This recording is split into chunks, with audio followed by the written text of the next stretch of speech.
Assalamualaikum warahmatullahi wabarakatuh. Waalaikumsalam. Alhamdulillahi rabbil alamin wa bihi nasta'inu ala umurid dunya waddin.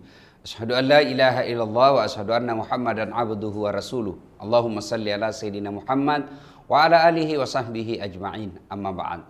Salah satu firman Allah yang tercatat dalam Al-Qur'an ketika kita berbicara tentang muamalah. Ya ayyuhalladzina amanu dukhulu fis-silmi kaffatan wala tattabi'u khutuwatis syaitan innahu lakum aduwwum mubin. Wahai orang-orang yang beriman, masuklah engkau ke dalam Islam secara kafah, secara total. Jangan Islam ketika kalian di masjid, Islam ketika Ramadan puasanya, tetapi ketika bertransaksi ekonomi Anda menjauhi nilai-nilai Islam. Maka tayangan ini hadir untuk berbincang sedikit tentang BPKH.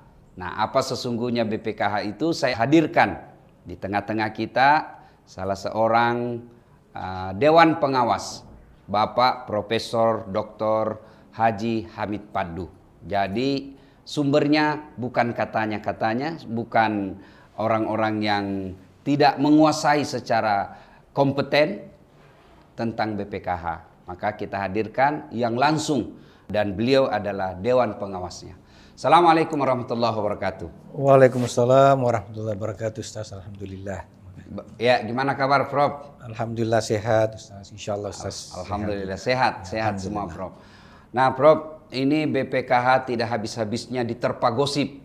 Ya, diterpa isu-isu miring yang saya perkirakan orang-orang yang ribut di medsos itu kadangkala masih efek-efek dari cebong kampret. Ya, masih ada efek-efek dari Pilpres kemarin. Ya, Prof, sesungguhnya BPKH itu kerja utamanya apa, Prof? Iya. Makasih, Ustaz. Jadi insya Allah sesuai dengan amanah undang-undang, BPKH ini dibentuk sebagai lembaga negara untuk mengelola uang calon jemaah haji. Kalau dulu uang dan pelaksanaannya seluruhnya dikelola di satu tempat di Kementerian Agama. Nah, alhamdulillah dalam undang-undang ini dipisahkan antara pengelolaan dengan pelaksanaan hajinya. Nah, pengelolaan dalam artian bahwa seluruh hal-hal yang berkaitan dengan uang, barang, dan jasa perhajian itu dikelola oleh BPKH, Badan Pengelola Keuangan Haji. Mulai dari setoran awal, kemudian dikelola uang ini dan tentu ada prosesnya, ada perjanjiannya, ada akadnya segala macam, dikelola dengan baik dan ada hasilnya kemudian kembali untuk mencukupkan pelaksanaan ibadah haji, biaya haji, dan sebagiannya hasilnya untuk calon jemaah haji yang menunggu. Jadi pembentukannya berdasarkan undang-undang. Undang-Undang 34 tahun 2014. Alhamdulillah. Tugasnya intinya mengelola. Uang. Ya. Tapi apakah ada, kan saya misal, Prof, ya, saya simpan duit. Nah, tidak boleh orang yang saya amanahi menyimpan duit itu menggunakannya untuk keperluan lain tanpa izin saya. Betul. Ya, itu syariahnya. Nah, saya menyimpan duit haji ke BPKH, apakah ada perjanjian antara jamaah saya kepada BPKH untuk mengelola atau menggunakan dana itu sambil menunggu giliran saya? Alhamdulillah, Ustaz. Jadi setiap pendaftaran calon jemaah haji ketika mendaftar dan di Kementerian Agama dan kemudian menyetor setoran awalnya, pada saat itu diberikan formulir untuk mengisi apakah setuju dengan akad perjanjian penyimpanan uangnya ini untuk dikelola. Akadnya adalah akad wakalah sesuai dengan fatwa dari MUI dan itu yang difatwakan dari berbagai kemungkinan jenis kontrak akad wakalah lah yang dipilihkan dan itu ditandatangani sebelumnya. Oh, jadi memang ada akadnya. Akad wakalah. Kata yang dalam formulir itu mengelola.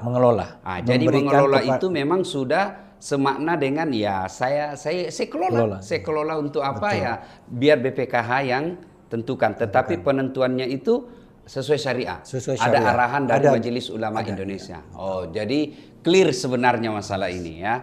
Kemudian, Prof, setelah beberapa tahun berdirinya berdasarkan amanah konstitusi ini, apa saja yang telah dicetuskan, apa saja yang telah diraih prestasi-prestasi dari BPKH ini?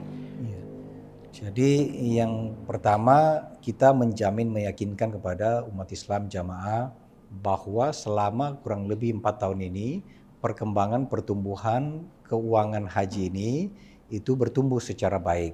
Artinya yang mau berangkat calon jamaah juga bertumbuh meskipun pandemi kemarin tetap bertumbuh dan pengelolaannya 100% bertumbuh secara baik. Kurang lebih 10-11%. Keuntungannya dari tahun pertama 5 triliun naik ke 7 triliun hasilnya dan sampai tahun ini insya Allah 12 Desember kemarin kurang lebih 8,2 triliun. 8,2 triliun keuntungan. Iya. Hasil dari kita dari uang sekarang ini 154 triliun. 154 triliun. Oh, ya terakhir waktu kita buat 140 waktu. 140, subhanallah ya. Nah, dana sebesar itu keuntungan itu satu poin prestasi pertama. Alhamdulillah dari 5 sekarang ini menjadi berapa tadi? 8 triliun. 8 triliun, alhamdulillah. Itu dari segi keuntungan. Terus prestasi lain? Nah, prestasinya lainnya adalah bahwa dengan hasilnya ya kita sebut saja hasilnya Ustaz ya karena tidak keuntungan ya karena nirlaba. Semua ini kan keuntungannya atau hasilnya harus kembali ke pemiliknya jamaah. Jadi artinya dengan uang yang cukup baik ini 8 triliun artinya pemberangkatan itu bisa mencukupi berangkat haji. Jadi dari 2 tahun lalu berangkat 2019 hasilnya itu cukup untuk mencukupkan.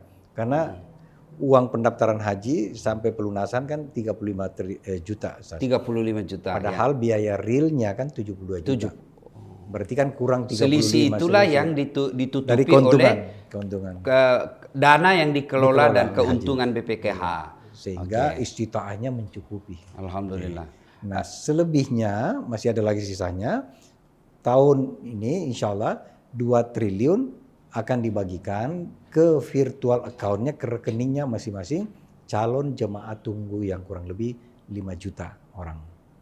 Jadi bisa melihat masing-masing jemaah bisa memeriksa setiap bulan atau setiap hari di aplikasi, di website, di virtual account maupun jadi semua jamaah yang sudah mendaftar itu bisa melihat. Ada aplikasi yang bisa di-download untuk di HP-nya. Di HP-nya dan bisa lihat siap saat. Saya baru tahu. Ya. Itu salah satu prestasi lagi ya. Virtual account dan meningkat terus. Jadi tahun ini 2 triliun yang akan dibagikan. Nah, saya punya sendiri, saya tadi baru periksa ya 2 tahun saya mendaftar, saya dapat kurang lebih 1,3 juta. Jadi kurang lebih kalau saya taruh di bank deposito syariah masih lebih tinggi ini hasilnya. Saya taruh 25 juta dengan anak saya lihat tadi kurang lebih 2 tahun. 2 tahun sudah 1 juta sekian, 1.400.000. Ini yang tidak banyak diketahui publik. Bahwa ternyata dana yang disimpan itu nambah. Betul. Insya Allah nanti bertambah terus pada saat berangkat, ini akan menjadi pengurang. Kalau misalnya pada saat berangkat 5 tahun akan datang, dikatakan bahwa masih seperti sekarang, pelunasan 10 juta, uangnya di sini ada 6 juta, berarti 10 kurang 6 tinggal 4 juta. Tinggal 4 juta.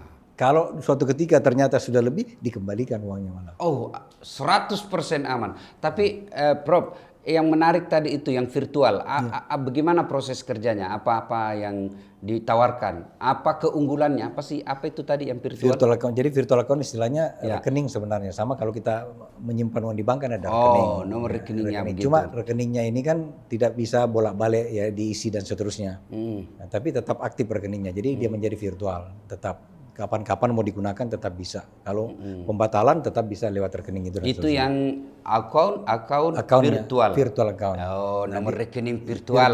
Iya. Dan di situ masuknya, di situ masuknya tiap tahun ada hasilnya nilai manfaatnya. Terus calon jemaah akan bertambah terus. Nah sekarang lagi Prof, ada kan isu-isu miring. Ya namanya ini salah satu dampak daripada medsos. Gampang sekali orang menyebar informasi. Sehingga kecerdasan bagi pengguna medsos untuk memilih informasi mana yang benar, mana yang fitnah. Nah, banyak pertanyaan-pertanyaan bahwa dana BPKH ini disalahgunakan, dipakai membangun infrastruktur. Bagaimana sebenarnya isu ini gimana? Jadi kalau yang terjadi adalah bahwa kami mengelola uang ini sesuai amanah undang-undang dan tidak boleh salah. Karena diperiksa oleh BPK, kami buat laporan ke DPR, bikin laporan ke Presiden, ke Kementerian, dan selalu diperiksa. Intern juga kami hanya bisa menggunakan dana ini sesuai amanah Amanah konstitusi ya. Nah, undang-undang mengatakan dikelola di 2 tempat. Yang pertama bisa ditempatkan di bank syariah. Jadi ada 32 bank syariah, Ya. bank umum syariah maupun UUS, unit syariah, semua uangnya ada di sana penempatan. Sekarang ini ada 30% dari 150 triliun itu ada di bank syariah dalam bentuk deposito syariah dan produk lainnya. Deposito syariah tentu sudah syariah dan sifatnya liquid karena setiap saat bisa di-break, ditarik. Ya, jadi ini dianggap bahwa liquid. Kapan saja ada pemberangkatan mau ditransfer ke Kementerian Agama, ini dicairkan langsung kita kirim uangnya. Iya, bahasa sederhananya ada dana yang dipakai untuk bisnis. Bisnis. Tetapi tidak semua usaha boleh dimasuki. Harus ada kaitan-kaitannya, ada koridor syariahnya. Hanya 2 tempat sebenarnya, Stas. Ya. Yang pertama di perbankan syariah tadi dengan berbagai jenisnya termasuk deposito syariah. Yang kedua di investasi. Investasi ini bisa surat berharga, namanya sukuk. Nah, sukuk bisa sukuk negara, bisa sukuk perusahaan, korporasi. Kemudian investasi emas dan investasi langsung, misalnya investasi di perhajian, hotel di Mekah, industri, catering, bus, segala macam. Itu wilayahnya. Di luar itu enggak boleh. Ya, kemudian Prof. Tapi kan orang selalu berkata itu kan angka-angka. Bisa nggak dicek itu dana sebenarnya yang ada di Tentu yang bisa. disebut misalnya tadi ada keuntungan, duit kita aman. Itu kan bahasa. Yang diinginkan oleh publik itu apa betul ada duit? Misalnya saya ngaku ada duitku 10 juta. Mana itu yang 10 jutanya? Bisa dicek itu? Bisa. Jadi yang pertama tentu kalau formalnya tentu bisa dicek dari laporan keuangan. Laporan keuangan yang biasanya kita sebut dengan audited. Sudah resmi diperiksa. Siapa yang periksa? BPK. Nah, alhamdulillah sudah 3 tahun BPK kasih WTP. Berarti semua clear. Berarti semua uang itu ada dan seterusnya. Tapi pembuktian yang lain, laporan keuangan ada kami taruh juga di website. Websitenya ada? Website ada. Setiap hari bisa dilihat. Tiap semester perkembangan uangnya semua ada kelihatan di sana. Itu yang banyak medsos kutip dari sana. Gitu kan. Cuma memang perlu penjelasan lagi. Karena kalau salah baca ya bisa lain tafsirnya. Gitu. Yang ketiga lebih real lagi sekarang di aplikasi. Aplikasi calon jamaah atau masyarakat bisa mendownload aplikasinya, namanya aplikasi Ihsan. Apa nama aplikasi? Ihsan BPKH. Ihsan BPKH. Kalau calon mendaftar registrasi nanti masukkan dia punya nomor porsi namanya atau apa, banknya saja, cari namanya keluar, di situ bisa kelihatan berapa uangnya sekarang 25 juta. Berapa tahun lalu dia dapat virtual account kelihatan. Semester pertama dapat sekian ratus ribu, semester kedua dapat sekian, tahun berikutnya seluruh kelihatan totalnya berapa sekarang duitnya kelihatan. Di tempat lain di aplikasi yang sama, Ustaz tadi mau tahu ini uang ada enggak sekarang ini? Yang tadi saya katakan kira-kira 30% ada di bank syariah. Di aplikasi ini ada 32 bank syariah. Ditindis satu kelihatan berapa uang BPKH yang ada di bank tersebut hari ini. Dan itu berubah tiap hari. Masuk ke bank ini tindis ada sekian. Totalnya itu pasti sekian uang yang tersimpan di. Jadi kelihatan bahwa seluruh uang yang ada di perbankan syariah bisa dicek oleh seluruh masyarakat bahwa ada di aplikasi. Di aplikasi Ihsan BPKH itu tadi. Dan ini kan tidak mungkin bohong karena ini link dengan perbankannya dan sebagainya, sehingga real di sana. Kemudian tentang berapa uangnya sekarang ini, berapa keuntungannya, berapa uangnya, real time juga akan kelihatan. Berapa jumlah jemaah hari ini, berapa setoran awal yang masuk, berapa keuntungan yang terhitung sampai hari ini, dan berapa pokok uang jemaah haji yang masuk setoran awal. Ya, intinya bahwa dana tersebut aman. Dan setiap tahunnya selain dana yang digunakan untuk berinvestasi, tidak seluruhnya harus disimpan 30%. 30% di perbankan syariah. Ya, ini yang ketika dana mau dibutuhkan ada. Tiba-tiba dibutuhkan ada untuk haji itu. Ya, namanya liquid. Jadi dia sifatnya gampang cair setiap saat. Karena di bank kalau deposito kan otomatis roll over, dia perpanjang deposit sesuai dengan kontrak kami, tetapi ketika ingin dicairkan maka langsung bisa dicairkan tanpa ada. Oke, ini lagi Prof. 2 tahun kan tidak ada haji. Ya. Ya, berarti dana yang 2 tahun itu berarti lebih banyak lagi untuk investasi. Ya. Tetapi tidak berarti yang 2 tahun itu kosong pada saat 2 tahun sebab tidak ada haji. Ya. Tetap ada standby di bank itu sebagai syarat. Itu tertulis dalam konstitusi bahwa sekian persen. Betul.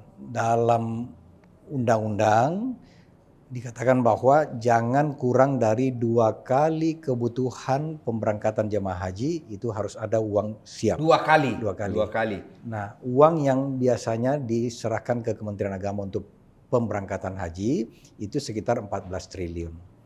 Berarti jadi kalau misalnya 28. Tidak boleh kurang 28 triliun yang gampang cair, yang liquid. Nah, hari ini uang yang liquid ada di perbankan syariah itu 3,8 kali.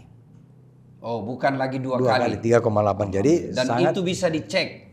Ya, tadi di aplikasi sudah kelihatan bahwa sekian jumlahnya dan alhamdulillah. Seterusnya. Ya, alhamdulillah. Prof, lagi ini kan selama pandemi, apakah ada data statistik pengaruh pandemi itu terhadap kemampuan masyarakat untuk berhaji? Sebenarnya kalau dari sisi kemampuan berhaji untuk pendapatan, saya kira COVID pun kalau kita lihat bahwa pendapatan masyarakat umat Islam itu tidak banyak berubah. Oh, ya, normal. Cuma memang yang mendaftar haji berkurang. Jadi biasanya kalau kita lihat 2018, 2019, 2020, setiap tahun itu pendaftaran itu kurang lebih 750.000 per tahun. Per tahun. Nanti dipotong berapa pembatalan. Ada kan yang batalkan tiap tahun. Nah, tahun 2020 itu turun menjadi sekitar 300-an. Oh, lebih dari setengah. Iya, memang waktu itu kita targetnya hanya 250. Tapi ternyata masih melampaui. Karena waktu itu di samping COVID berarti sementara ditunda pemberangkatan haji karena Saudi Arabia tidak memberikan kuota. Otomatis itu berpengaruh kepada orang yang mau mendaftar. Dia lihat ini belum berangkat sehingga ada kemungkinan dia tunda. Nah, benar ternyata memang turun. Tahun ini 2021 tetap dibawa dari biasanya. Masih sekitar 350.000. Nah, tapi prediksi kami insya Allah tahun depan masyarakat membaca situasi baik, kembali lagi pendaftaran 750. Prof, beberapa hari terakhir ya kita mendapatkan informasi bahwa salah satu investor terhadap Bank Muamalat ya yang kita kenal Bank Muamalat ini pertama murni syariah dan pertama perbankan model syariah di Indonesia. Kita dapat informasi BPKH berinvestasi di Bank Muamalat ini. Gimana, Bro? Ya, alhamdulillah. Jadi ada proses di mana Bank Muamalat membuka untuk investasi go public dan ternyata pemilik lama itu menghibahkan kepemilikannya atau sahamnya kepada Indonesia melalui BPKH. Jadi selama ini dimiliki oleh 3 lembaga besar yang ada di Timur Tengah. Salah satunya Islamic Development Bank yang terbesar, kemudian Boy Bank dan ada 3. Nah, kemudian ketiga pemilik ini itu menghibahkan ke BPKH. Nah, kenapa dihibahkan? Karena dia melihat bahwa BPKH adalah lembaga publik di mana mengelola dana umat. Sehingga dia hanya mau kalau sahamnya dihibahkan ke BPKH. Tetapi tentu ada syaratnya. Ketika dihibahkan berarti kemungkinannya adalah harus selanjutnya BPKH ikut berinvestasi. Nah, itu mekanismenya supaya bisa kembali berjalan, bertumbuh baik gitu kan. Nah, alhamdulillah BPKH setelah menghitung seluruhnya dengan melihat peraturan yang ada, dengan melihat izin dari lembaga yang berwenang dari OJK dan lainnya, maka BPKH sudah menerima hibah Sehingga sekarang bank muamalat dimiliki oleh BPK sebesar 78%. 78%. Itu berarti bank muamalat kembali ke Indonesia lagi karena dimiliki oleh pribumi yaitu calon jemaah haji. Kan BPK ini miliknya jemaah haji. Ketika Jadi BPKH ini berarti tadinya bank muamalat iya, itu dominan sahamnya kepemilikannya luar, ya, Timur Tengah. ya. Alhamdulillah sekarang bank muamalat kepemilikannya lebih dari 50% sampai 70 berapa tadi? 78% oleh umat Islam. Pemiliknya adalah umat Islam dan pribumi murni syariah. Ya, murni syariah, murni calon jemaah haji. Ya, karena duit yang ada di BPKH adalah duitnya jemaah haji. Alhamdulillah ya. Itu berarti berdampak kepada keuntungan juga kepada jemaah haji. Berarti 2 kali untungnya jemaah haji. Nah kan ini kami harus investasi ke bank muamalat ya sebesar 1 dan 2 triliun jadi 3 triliun. Masing-masing ini ada hasilnya. Ya, baik dari dividen maupun ada sukuk yang kami beli 2 triliun taruh sana dari bank muamalat. Sukuk ini ada keuntungannya juga tiap bulan. Berarti jemaah haji mendapat 2 kali. Ya. Dari pengelolaan uangnya sudah dapat, kemudian BPKH lagi berinvestasi memiliki bank muamalat. Kalau bank muamalat untung, dapat lagi kembali BPK, uangnya lari ke jamaah haji. Jadi 2 kali ya, insya Allah. Dan jadi 3 Ustaz. Tadi Ustaz mengatakan bahwa Bank Syariah Pertama Indonesia kembali ke pangkuan Bumi Pertiwi. Yang keempat, dananya betul-betul murni syariah. Murni syariah. Alhamdulillah. Tapi semua yang lain murni syariah. Alhamdulillah, salawat dan salam kepada Rasulullah Muhammad SAW. Saudara, demikian perbincangan saya dengan Bapak Profesor Dr. Haji Hamid Paddu, salah satu Dewan Pengawas yang ada di Badan Pengelola Keuangan Haji, BPKH. Informasi ini kami hadirkan untuk memberikan informasi yang benar, untuk mendudukkan persoalan yang selama ini selalu menjadi perbincangan publik tentang dana haji. Mudah-mudahan informasi yang kami sajikan dapat menjawab kegelisahan, menjawab pertanyaan-pertanyaan dan menepis fitnah dan gosip, hoax, berita bohong yang ada di medsos bahwa dana haji, jamaah haji kita disalahgunakan. Insya Allah aman dan bukan cuma aman, dapat keuntungan. Semua bisa dibuktikan, silahkan cek di aplikasi Ihsan BPKH. Semoga bermanfaat. Saya Dasat Latif. Assalamualaikum warahmatullahi wabarakatuh. Waalaikumsalam.